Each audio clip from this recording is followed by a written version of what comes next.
Puji dan syukur mari sama-sama kita panjatkan kehadirat Allah Subhanahu wa taala, di mana Allah telah memberikan kita kesehatan sehingga kita dapat berkumpul di ruangan yang berbahagia ini. Kemudian selawat beriring salam, mari kita sambil sajikan ke pangkuan Nabi besar Muhammad SAW, di mana beliau telah membawa kita dari alam jahiliyah ke alam yang penuh ilmu pengetahuan seperti yang kita rasakan saat ini. Penghormatan saya kepada Ibu Kepala Sekolah SD Negeri 14 Sukun, kemudian penghormatan saya kepada seluruh ibu-ibu guru hebat yang telah berhadir di ruangan ini dan juga berpartisipasi dalam kegiatan diseminasi modul 1.4 yaitu tentang budaya positif. Nah, ini merupakan suatu kegiatan yang harus kami lakukan sebagai salah satu tugas dari pendidikan yang sedang kami jalani dalam program pendidikan guru penggerak, yaitu dengan mendiseminasikan modul budaya positif ataupun sosialisasi tentang budaya positif. Baik, jadi kegiatan ini kita laksanakan pada hari ini tanggal 23 Oktober 2023. Nah, di sini ada yang namanya disiplin positif. Penerapan disiplin positif. Jadi kata disiplin ini sudah sangat umum bagi kita, apalagi dalam lingkungan pendidikan, di mana disiplin ini dikaitkan dengan segala sesuatu yang kita lakukan, terutama mengenai dengan waktu yang harus begitu kita atur sebaik mungkin sebagai seorang pendidik, di mana kita harus mampu datang lebih awal ke sekolah, kemudian ketika kita masuk ke ruang kelas juga harus tepat waktu. Jadi, namun sebelumnya kita harus mengetahui apa yang dimaksud dengan disiplin. Nah, secara umum disiplin adalah suatu pendekatan penerapan disiplin dari dalam diri anak tanpa hukuman dan hadiah. Kemudian disiplin positif perlu diterapkan baik di lingkungan keluarga maupun di dalam lingkungan sekolah. Jadi dengan menerapkan disiplin positif ini, kita mengharapkan anak-anak didik kita nanti akan menjadi pribadi yang berkarakter dan bertanggung jawab serta mandiri.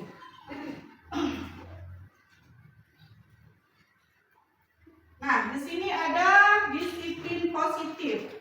Disiplin positif dan nilai-nilai kebajikan universal. Kalau dikatakan dengan nilai kebajikan, bagaimana yang terbesit ataupun yang ada di dalam pikiran ibu? Nilai apa saja? Kejujuran. Nilai? Tanggung jawab. Kejujuran, tanggung jawab. Kemudian ada lagi? Disiplin. Mandiri. Ya. Kemudian ada juga berprinsip, keselamatan, kesehatan, dan masih banyak nilai-nilai lain yang masih bersifat universal. Namun nilai-nilai tersebut ini disatukan dalam wadah yang universal dalam wadah kebinekaan. Di mana di dalam kurikulum Merdeka sekarang ada namanya profil pelajar Pancasila. Nah, di dalam profil pelajar Pancasila tersebut sudah dirangkum semua nilai-nilai kebajikan yang harus kita terapkan pada anak didik kita. Nah, disiplin positif. Ya, ini ada cara menerapkan disiplin, yaitu dengan mengajarkan anak bertanggung jawab dan menumbuhkan kesadaran diri berdasarkan nilai-nilai kebajikan. Dari nilai-nilai yang sudah kita sebutkan tadi, yang ada dalam profil pelajar Pancasila, nilai tersebut kita terapkan pada murid-murid kita, sehingga anak-anak kita menjadi anak yang bertanggung jawab dan memiliki kesadaran diri yang berasal dari intrinsik, berasal dalam diri kita. Kemudian disiplin positif lebih ke arah disiplin diri yang dapat mengontrol diri dalam melakukan segala tindakan. Jadi apapun yang dilakukan, dia akan kembali lagi. Tindakan yang saya lakukan itu kemana? Apakah ke dalam kejujuran, kemudian apakah bersifat tanggung jawab, bersifat mandiri, ya? Di situ semua akan kita tanamkan pada diri murid. Kemudian disiplin diri dapat membuat murid memahami dan menyadari berdasarkan motivasi internal, bukan paksaan, ujian atau hukuman. Nah, ketika mereka melakukan sesuatu yang baik, mereka dengan sadar, bukan karena menginginkan penghargaan ataupun hadiah ataupun menghindari hukuman. Saya melakukan sesuatu, jika tidak melakukannya maka guru akan menghukum. Jadi tidak ada perasaan seperti itu. Kemudian begitu juga dengan pujian. Saya akan melakukan apa yang ibu suruh supaya saya dipuji di depan teman-teman, ataupun akan diberikan hadiah. Nah, ya, jadi sebagai seorang guru yang baik harus memiliki kemampuan mewujudkan budaya positif di sekolah. Nah, jadi tugas kita semua harus mampu mewujudkan budaya positif tersebut. Budaya positif ini secara tidak langsung sudah kita terapkan, cuman kita tidak menyadarinya, ya. Seperti pembiasaan ketika pagi, datang tepat waktu, itu merupakan suatu kebiasaan baik dalam diri kita seorang guru maupun murid. Kemudian ada yang namanya 5S, budaya 5S: salam, senyum, sopan, santun. Itu juga kita terapkan di lingkungan sekolah kita. Kemudian lagi pembiasaan yang kita lakukan sebelum masuk kelas, itu upacara. Nah, upacara tersebut untuk menambahkan nilai nasionalis pada anak didik kita. Selanjutnya ada kegiatan senam, literasi, kegiatan religius, yaitu dengan pembiasaan membaca surat ayat Al-Quran di hari Jumat. Nah, kemudian budaya positif tersebut dapat dijalankan dengan menerapkan konsep-konsep inti seperti disiplin positif dengan memahami perilaku manusia yang berkaitan dengan hukum dan penghargaan. Nah, di sini kita juga memiliki posisi kontrol guru. Kemudian membuat keyakinan sekolah atau kelas, dan juga penerapan segitiga restitusi dalam penyelesaian masalah terhadap peserta didik. Ini semua memang terdengar asing, tapi umumnya sudah kita lakukan. Nah, ini adalah teori motivasi, hukuman, penghargaan, dan restitusi. Jadi pada setiap manusia itu motivasinya itu ada 3 yang telah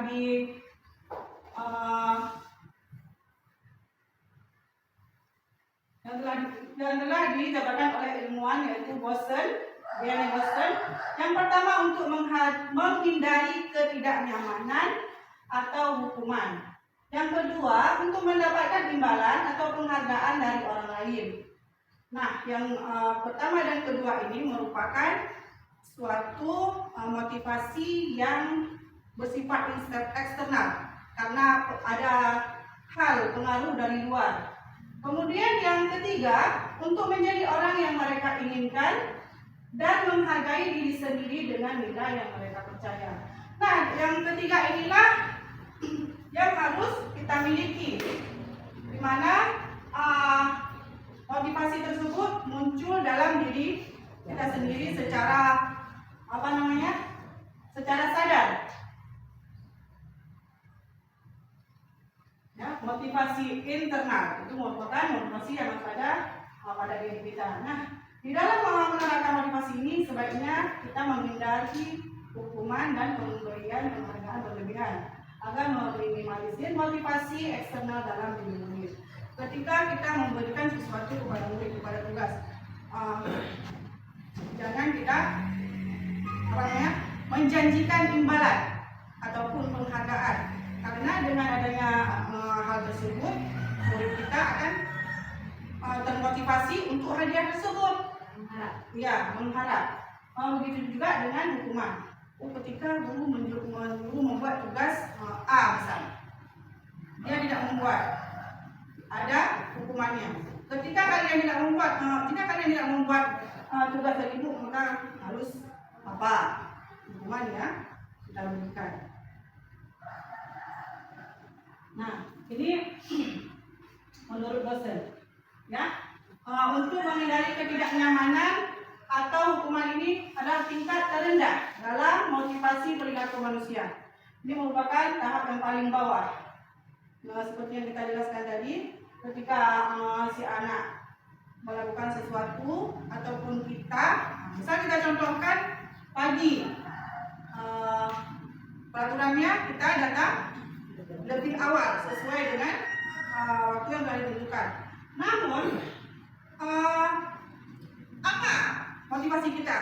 Apakah karena kita datang lebih cepat karena takut ditegur oleh kepala sekolah, ataupun ingin malu dengan orang yang di sekitar kita? Itu merupakan motivasi dari luar, bukan kesadaran diri kita. Takut kita ditegur. Nah, itu ya salah satunya contoh untuk menghindari ketidaknyamanan, motivasi dari luar. Kemudian motivasi untuk mendapatkan imbalan atau penghargaan dari orang lain. Nah, ini juga seperti yang kita contohkan tadi, di mana kita datang lebih awal, namun kita ada niat lain supaya kita dipuji, ya. Tiap hari ibu Eli tiap hari datang lebih awal. Tujuannya untuk apa? Biar dapat pujian dari temannya, lalu jadi teladan bagi teman-teman yang lain. Ya, begitu juga contoh ya, salah satu contohnya. Jadi itu merupakan faktor eksternal, pengaruh dari luar. Jadi ada lagi. Begitu juga dengan murid kita, ketika dia melakukan sesuatu, ingin mendapatkan hadiah atau imbalan, mereka pasti akan berlomba-lomba, kompetisi ya. Misal kalian harus bisa menyelesaikan soal matematika ini, ibu akan memberikan reward ataupun hadiah untuk kalian. Nah, ketika kita menjadikan hadiah tersebut, anak-anak otomatis akan berlomba-lomba ingin mendapatkan hadiah. Jadi mereka kesadaran untuk diri secara ikhlas itu tidak ada mendapatkan hadiah. Namun harus kita tahu efeknya apa. Ya, apa efeknya? Yang pertama, anak-anak terlalu berharap. Ketika kita mengharapkan sesuatu, itu sangat dekat dengan yang namanya rasa kecewa. Betul atau tidak? Betul. Ya? Ketika kita mengharapkan sesuatu, itu sudah dekat dengan rasa kecewa. Kenapa? Ketika si anak ini sudah berjuang dengan sangat keras, melakukan sesuatu dengan yang terbaik menurut dia, tetapi ketika kita menilai ataupun menurut penilaian kita, apa yang dia lakukan itu belum maksimal dan ada temannya yang lain lebih memiliki kemampuan, maka si anak ini akan merasa kecewa. Ketika dia kecewa, maka motivasinya akan menurun. Bila ketika kita nanti memberikan tugas yang lain, dia nggak mau lagi. Karena saya kemarin sudah melakukan, sudah bekerja cukup keras, melakukan ini, tapi hasilnya nggak ada hasil, kecewa dia. Sehingga ini sangat berbahaya untuk kita terapkan pada diri kita. Ada juga misalnya penghargaan yang menghukum. Contohnya bagaimana?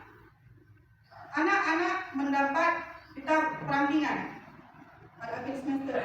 Ketika perampingan ini, si anak pasti mengharapkan satu, ya, mengharapkan dia mendapat peringkat yang tertinggi. Tetapi ketika dia tidak mendapatkan peringkat yang tertinggi, dia dapat juara 2 dan 3. Ini adalah hadiah, namun juga sebagai teman dia. Dia tidak merasa senang. Padahal yang didapatnya itu merupakan suatu hal yang luar biasa, tapi dia tidak merasa senang karena tidak bisa menjadi nomor satu. Baik. Jadi kemudian keyakinan kelas. Nah, keyakinan kelas ini merupakan salah satu budaya positif yang harus ada dan kita terapkan di dalam lingkungan sekolah, yakni di dalam kelas. Nah, beberapa waktu yang lalu saya sudah membuat keyakinan kelas itu dengan berkolaborasi dengan Ibu Sari, guru kelas 6B ya. Insya Allah dengan kami sudah jadi. Jadi diharapkan karena kita sudah mengadopsi, sudah memakai kurikulum merdeka, itu keyakinan kelasnya harus ada setiap kelas.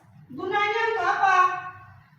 Untuk dapat menjadi pedoman bagi anak-anak murid kita ketika mereka melakukan sesuatu tindakan, apalagi tindakan tersebut mengarah ke hal-hal yang negatif.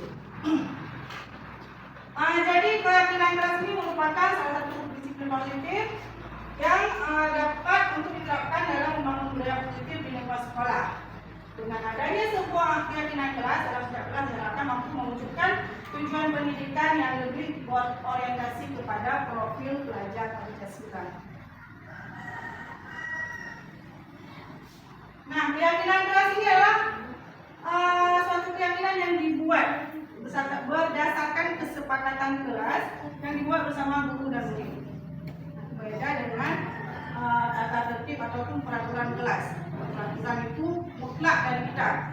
Apa yang guru inginkan ditulis, kemudian dijalani oleh murid. Kalau keyakinan kelas ini harus melibatkan murid. Jadi kita menanyakan apa saja yang ingin mereka disiplinkan di dalam kelas sehingga akan terjadi kolaborasi dan terciptanya beberapa kalimat-kalimat yang bisa diterapkan di dalam keyakinan kelas. Nah, seperti yang sudah kita buat ini, ya. Jadi berdasarkan sangat banyak sekali yang sudah dituliskan oleh anak-anak, namun kami hanya merangkumnya sampai 5 saja. Itu yang pertama, hadir tepat waktu kita masuk ke dalam kelas, kemudian berdoa dan berdoa sebelum dan sesudah belajar, menjaga kebersihan kelas dan sekolah, kemudian bersikap jujur, saling menolong, menghormati dan menyayangi. Dan yang kelima yaitu belajar dengan sungguh-sungguh. Nah, ini menjadi suatu seperti kontrak bagi anak didik kita yang harus dijaga bersama.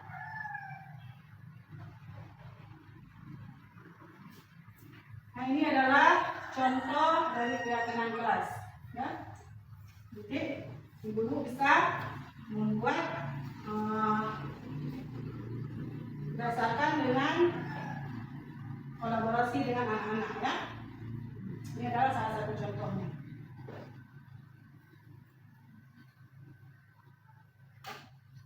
Nah, ini adalah hasil dari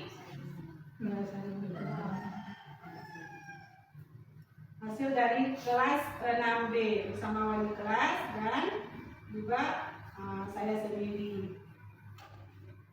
Nah, kemudian kita lanjut ke tahap selanjutnya yaitu budaya positif, kebutuhan dasar manusia dalam dunia berkualitas. Nah, setiap manusia itu pasti memiliki yang namanya kebutuhan dasar. Di sini kebutuhan dasar kita sebagai manusia itu dapat dibagi menjadi 5. Yang pertama, kebutuhan untuk bertahan hidup. Ini termasuk sandang, papan, pangan, ya. Kemudian kasih sayang dan rasa diterima. Selanjutnya penguasaan, kesenangan dan kebebasan. Jadi ini dikaitkan dengan murid kita ketika mereka melakukan sesuatu hal yang bertindak tidak sesuai dengan keinginan kita. Misalnya ketika seorang murid, sebagai contoh, murid mengambil makanan punya kawannya. Itu kenapa? Jadi bisa kita kaitkan dengan kasih sayang dan rasa diterima. Bila kita bertanya kepada anak tersebut, kenapa kamu mengambil makanan teman? Tapi ketika dia menjawab, saya tidak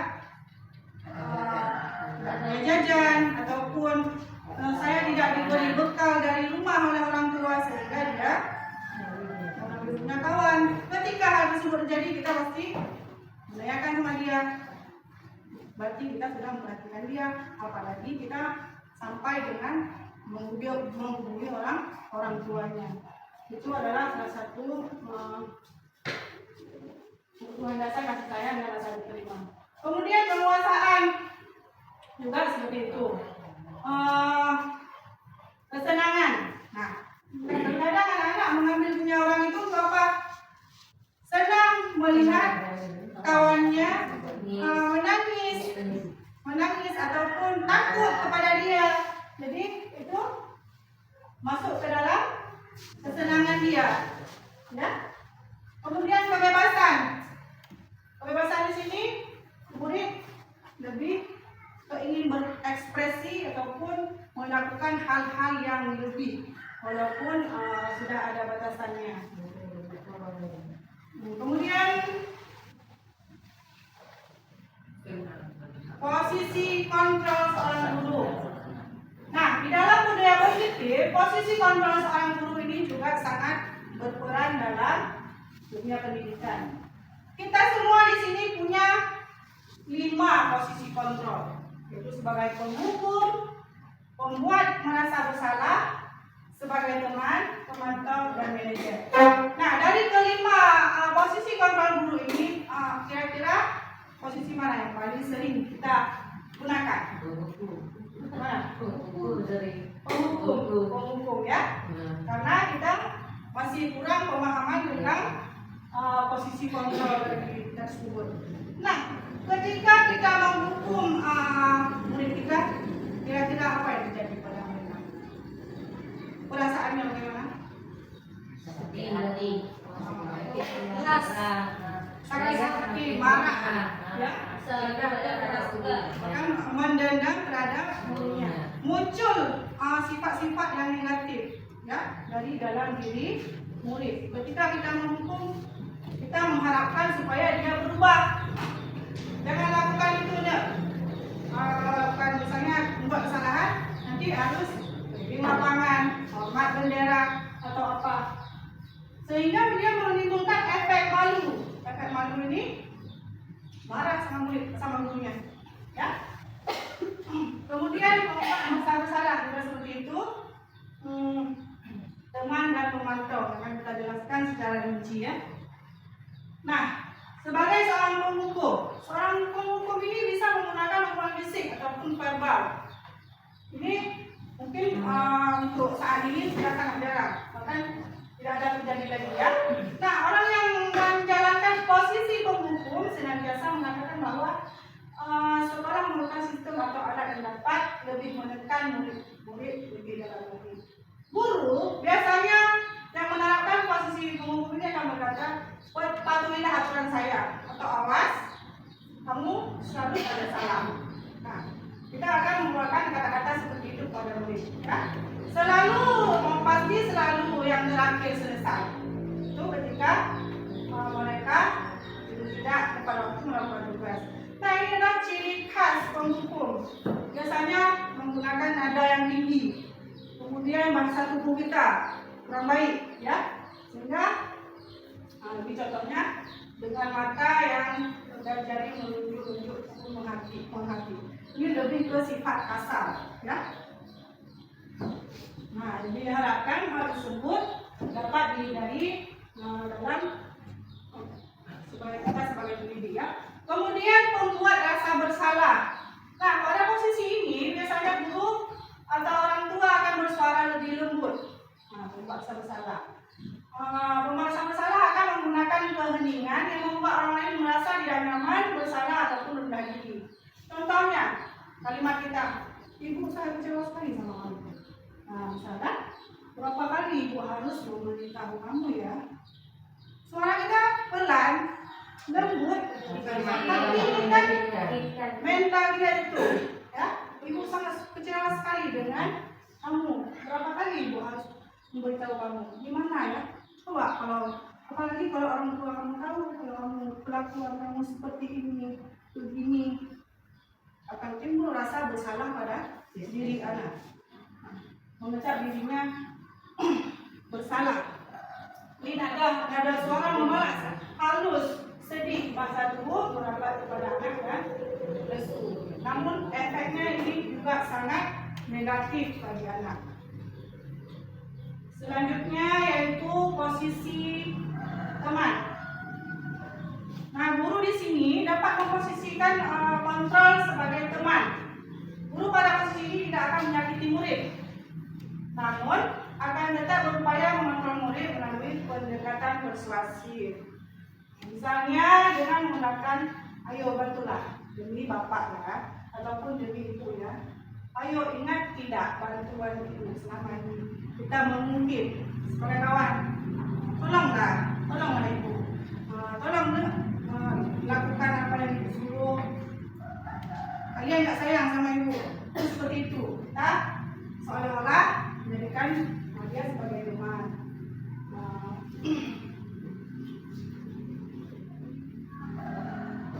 Kemudian posisi yang keempat yaitu sebagai pemantau. Di sini posisi kita itu memantau berarti mengawasi, ya? Mengawasi murid-murid kita. Pada saat kita mengawasi, kita bertanggung jawab atas perilaku orang-orang yang kita awasi. Jadi yang kita awasi itu anak-anak didik kita. Kemudian posisi pemantau ini berdasarkan pada peraturan-peraturan dan konsekuensi. Contoh pernyataannya adalah yang diajukan oleh seorang pemantau. Peraturannya apa? Nada kita juga agak tinggi. Peraturannya apa? Kalian tahu kan peraturannya seperti apa? Besar, ya. Apa yang telah kamu lakukan? Kamu tahu kan? Kalau misalnya melakukan hal ini, apa sanksinya? Apa konsekuensinya? Itu sebagai contoh kalimat yang dilontarkan oleh pemantau. Kemudian posisi manajer. Nah, ini adalah posisi terakhir kita sebagai guru, yaitu posisi kontrol. Itu posisi di mana guru berbuat sesuatu bersama murid, mempersilahkan murid untuk mempertanggungjawabkan perilakunya, mendukung murid agar dapat menemukan solusi atas permasalahannya sendiri. Nah, di sini seorang manajer akan berkata, apa yang kita yakini. Nah, inilah kaitannya dengan keyakinan keras. Posisi kontrol manajer kita kaitkan dengan keyakinan keras, ya. Apa yang kita yakini? Misalnya murid kita membuat kelas menjadi kotor, ataupun di kelas membuat kelas kotor. Jadi apa yang kamu yakini?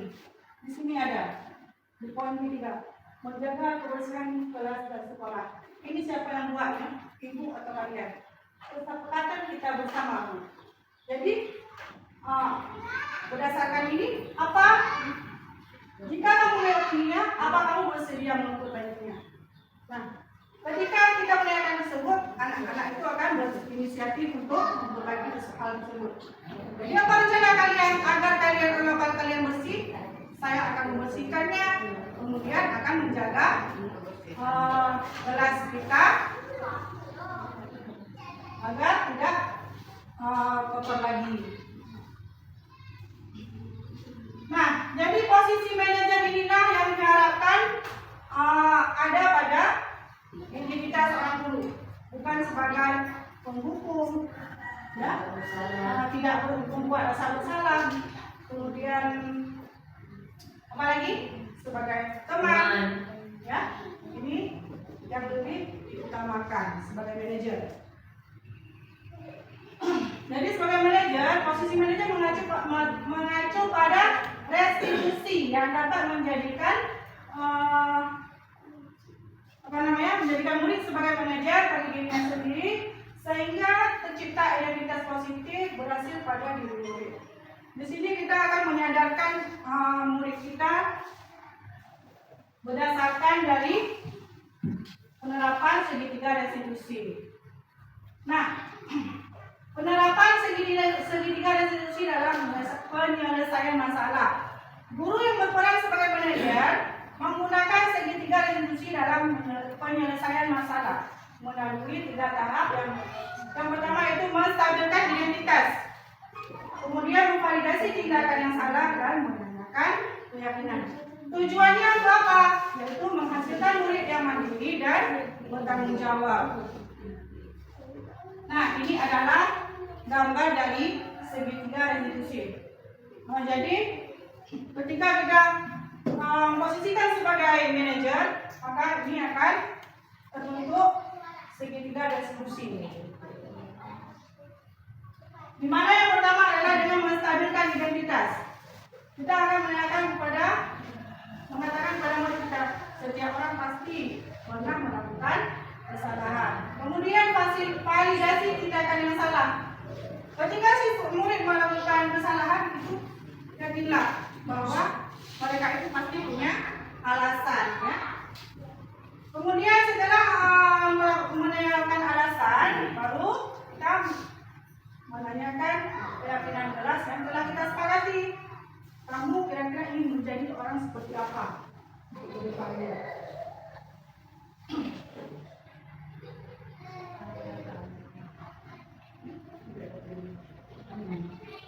Nah, ini adalah pengertian restitusi. Restitusi adalah proses menciptakan kondisi bagi murid untuk memperbaiki kesalahan mereka, sehingga mereka bisa kembali pada kelompok mereka dengan karakter yang kuat. Ini adalah menurut Gosden, ya. Nah, restitusi ini dilakukan bukan untuk memfokuskan pada kesalahan yang dilakukan oleh murid, tetapi lebih ke solusi apa yang akan kita lakukan dalam memperbaiki kesalahan yang telah dibuat tersebut. Nah, di tahap menstabilkan identitas, yang pertama itu berdasarkan prinsip membuat kesalahan adalah bagian dari proses pembelajaran, di mana ketika ada kesalahan tersebut, dia bisa belajar apa yang baik ataupun tidak baik yang dilakukan oleh murid kita. Kemudian menggeser identitas anak dari orang yang gagal menjadi orang yang sukses dengan mengetahui solusi apa yang akan dilakukan selanjutnya. Kemudian validasi tindakan yang salah. Nah, berdasarkan prinsip setiap perilaku berupaya memenuhi suatu kebutuhan tertentu. Ketika melakukan kesalahan oleh murid, maka ada hal ataupun ada kebutuhan yang tidak terpenuhi, sehingga terjadilah hal yang tidak kita inginkan. Kemudian guru akan menemukan cara paling efektif untuk memenuhi kebutuhan tersebut. Dengan mengenali dan mengakui kebutuhan murid akan memperbaiki hubungan dengan murid. Kemudian yang terakhir yaitu menanyakan keyakinan. Nah, di sini murid akan siap dikaitkan dengan nilai kebajikan yang dia percaya dan berpindah menjadi orang yang dia inginkan. Selanjutnya murid akan diberikan pertanyaan yang bermakna untuk memunculkan motivasi secara intrinsik. Kemudian mampu mengaitkan keyakinannya dengan tindakan masalah, itu dengan keyakinan yang sudah kita buat pada keyakinan kelas. Ini contoh kasus.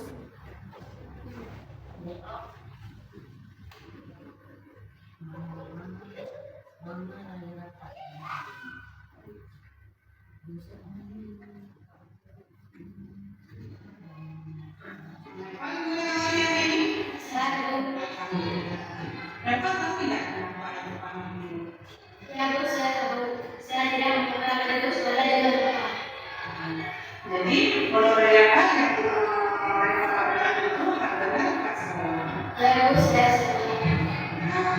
apa ya Pak? Setiap manusia itu tidak ada semua pasti pernah jadi kalau coba saya katakan kenapa ada orang melakukan hal tersebut? Saya tidak mempersiapkan, saya harus putus sekolah. Jadi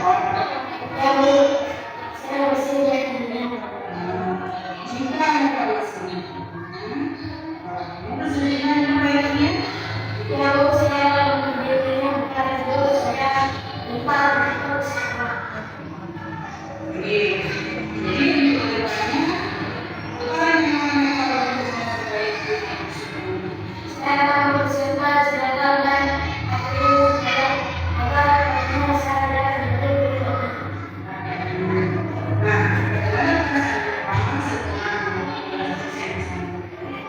Saya merasa tenang dan bersemangat untuk memperbaiki sadar saya. Terima kasih banyak. Terima kasih Mbak Reva. Semoga untuk kedepannya Bapak tidak mengulangi. Ya. Jadi disiplin itu sangat penting.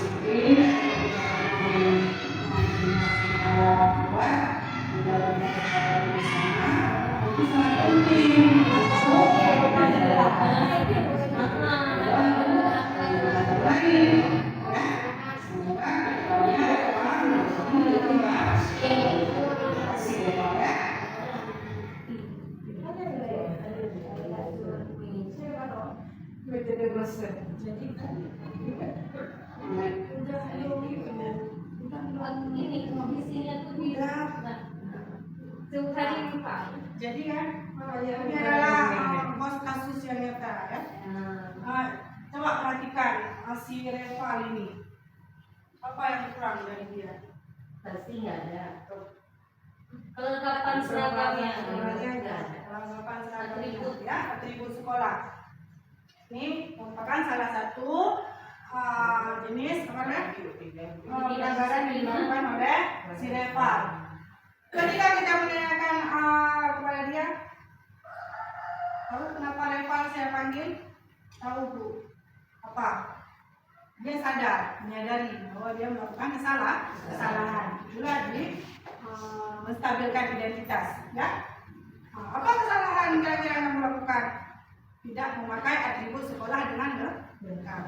Kemudian kita memvalidasi tindakan yang salah. Kita menanyakan, kenapa? Pasti dia punya alasan ketika tidak menggunakan atribut sekolah.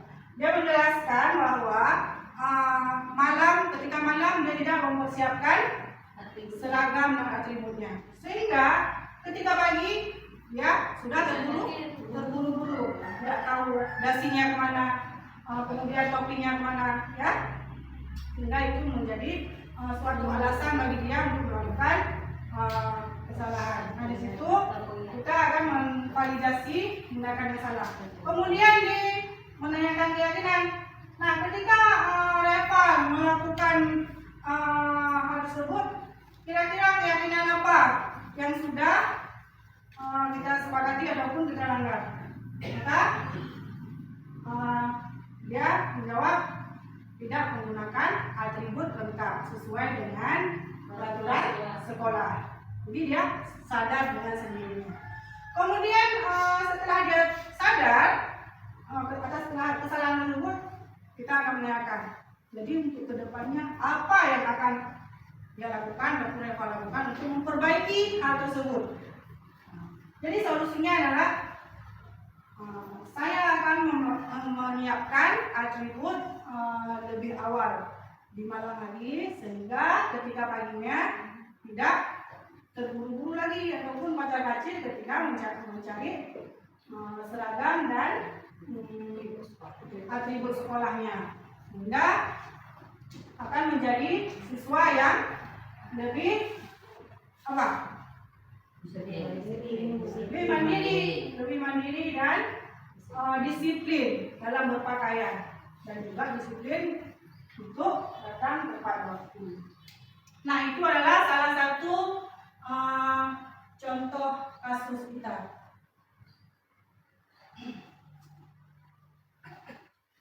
Nah, jadi dengan berakhirnya contoh kasus tersebut, maka berakhirlah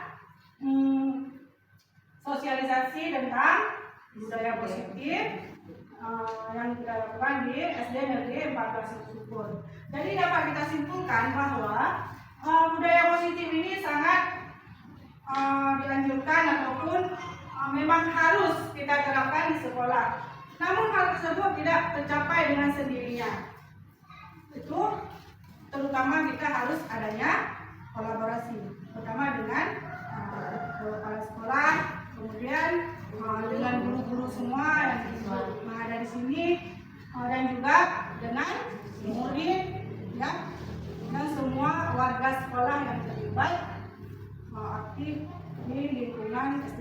2014. Jadi sekian untuk kita hari ini. Saya akhiri dengan Assalamualaikum warahmatullahi wabarakatuh. Waalaikumsalam warahmatullahi wabarakatuh.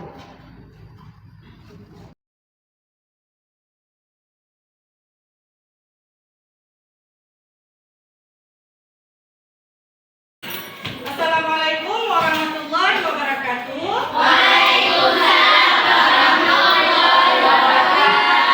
Bagaimana kabar anak ibu semua? Alhamdulillah. Semangat? Mana tepuk semangatnya? Tepuk semangat.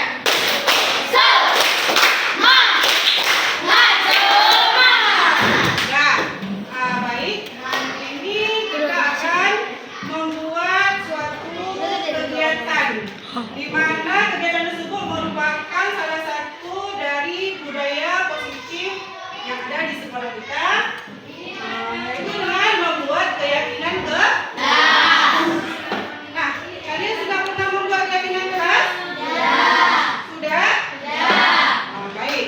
Hari ini kita akan merevisi keyakinan kelas kita, yaitu di kelas 6B.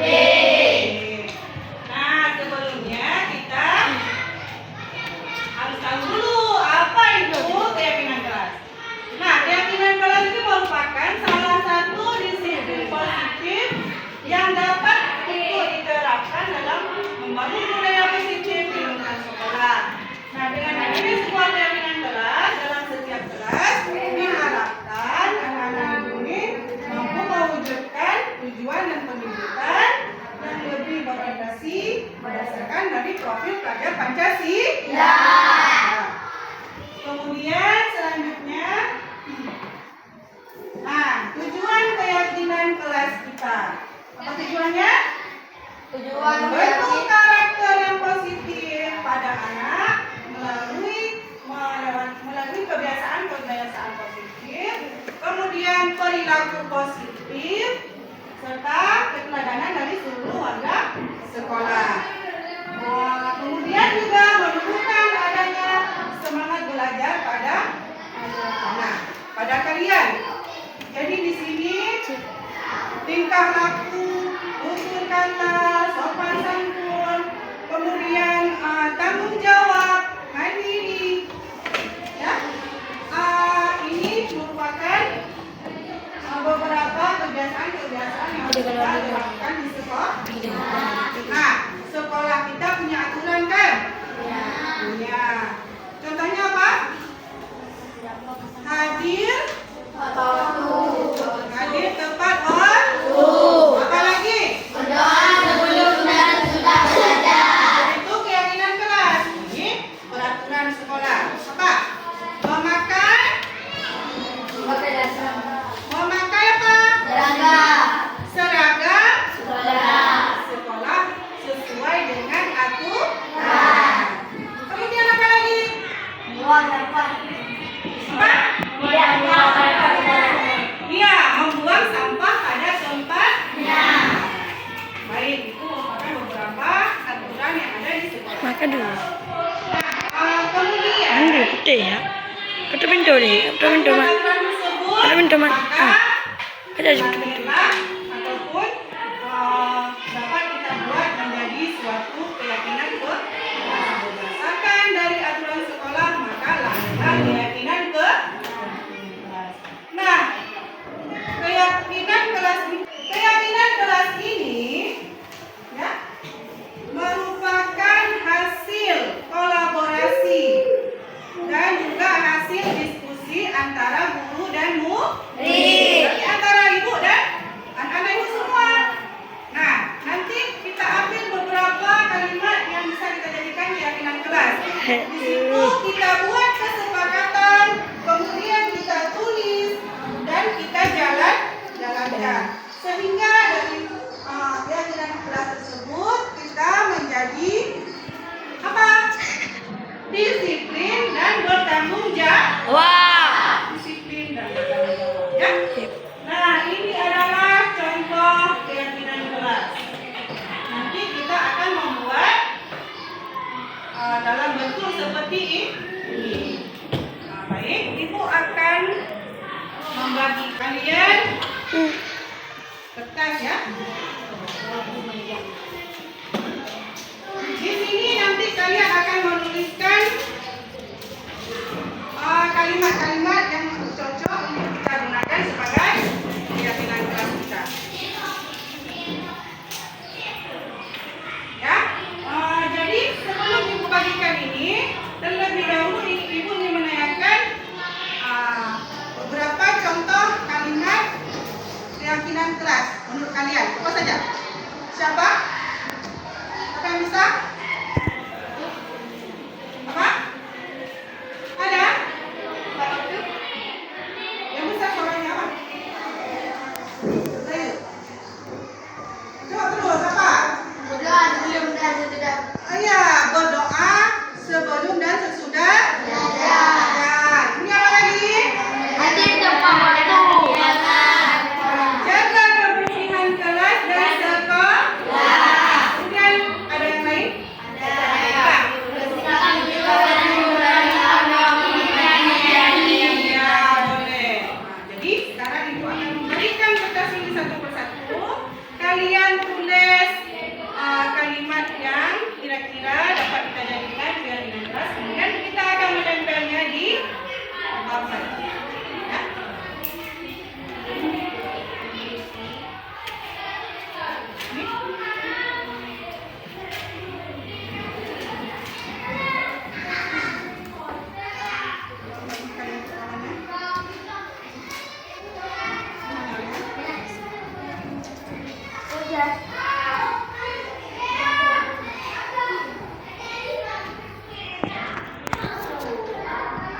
Ini.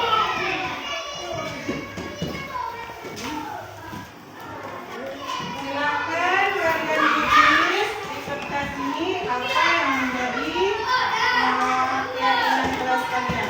Nanti akan kita sepakati dan kita ambil kesimpulan dari kalimat tersebut.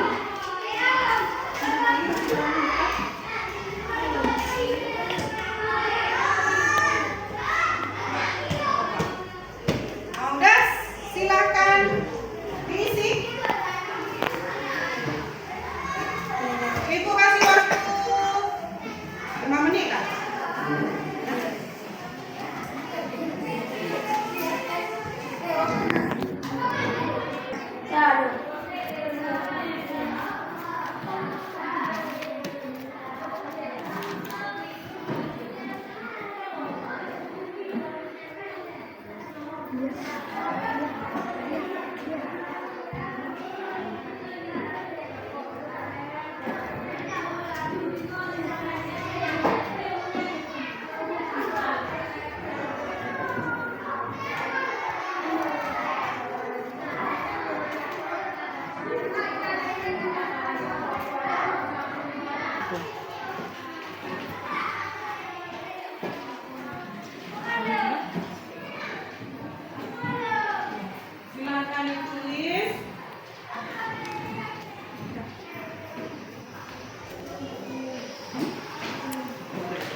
Ada dulu.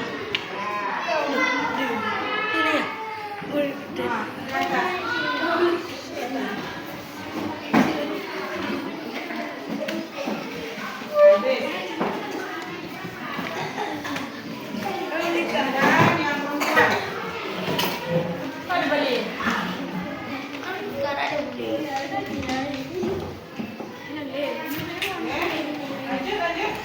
Lanjut.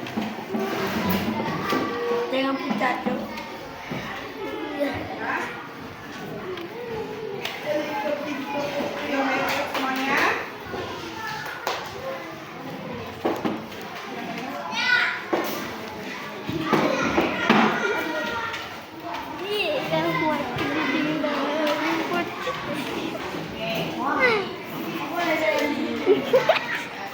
Apa mah? Dia jangan gagal lah. Nah. Besok tuh.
Yang sudah siap, bagaimana? Nggak bisa ditempel? Nah, kalau udah boleh maju satu-satu.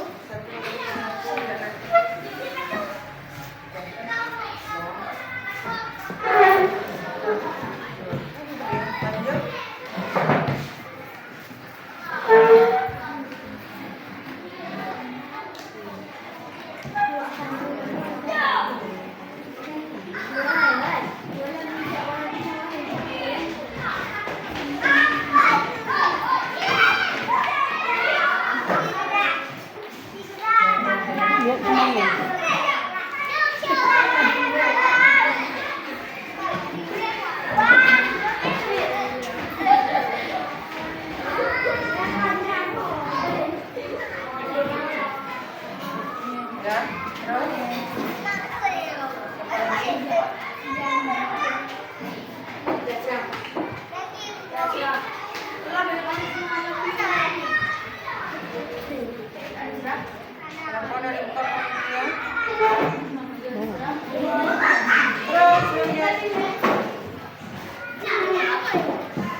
Lonjak sama bunda. Ada bu, ada yang warna. Nah, inilah hasil dari keyakinan kelas kita. Jadi anak-anak ibu semua harus dapat apa? Mentaati apa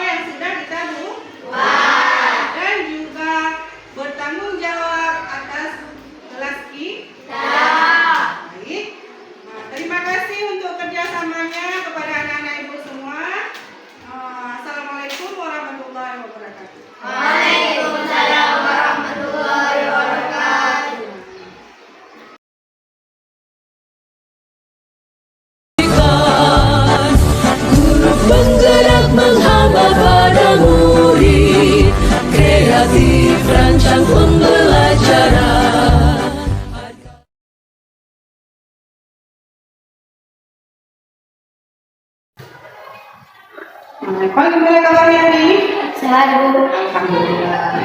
Reva tahu tidak kenapa ibu panggil? Ya, Bu, saya tahu. Saya tidak membuka atribut sekolah dengan buka. Jadi menurut Reva yang Reva lakukan itu hal benar apa salah? Ya, Bu, saya sadar. Nah, tidak apa-apa Reva. Setiap manusia itu tidak ada yang sempurna. Semua pasti pernah melakukan kesalahan. Nah, jadi ingin tahu, coba ceritakan kenapa Reva melakukan hal tersebut. Saya tidak mempersiapkan seragam dan atribut sekolah dengan buka. Jadi paginya Tadi paginya saya terburu-buru. Apalagi hari ini kita upacara. Reva tahu kan sekolah kita ini melakukan apa yang telah kita sepakati? Ya, Bu, salah satunya meminta atribut sekolah dengan buka. Ya, jadi Reva masih ingat ya. Jadi apakah Reva ini masih meyakini yang kesepakatan yang sudah kita buat? Ya, Bu, saya masih meyakininya. Jika Reva masih meyakininya, apakah kamu bersedia memperbaikinya? Ya, Bu, saya akan memperbaikinya agar atribut saya lengkap ketika bersekolah. Baik.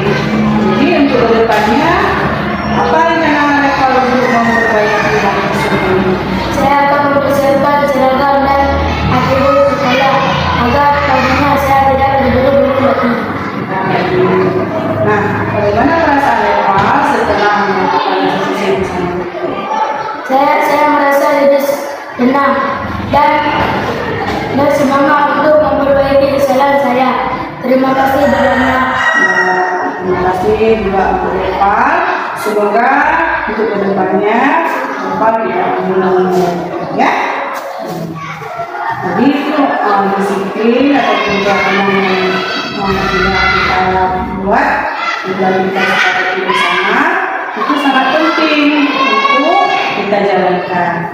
Nah, juga untuk teman-teman yang lain, ya. Semoga kedepannya Reva menjadi lebih baik. Terima kasih Reva ya. Assalamualaikum warahmatullahi wabarakatuh. Nama saya Revan. Saya murid kelas 6A. Saya senang sekali diajak diskusi untuk menemukan solusi atas kesalahan yang saya lakukan. Saya tidak akan mengulanginya lagi. Terima kasih, Bu Guru.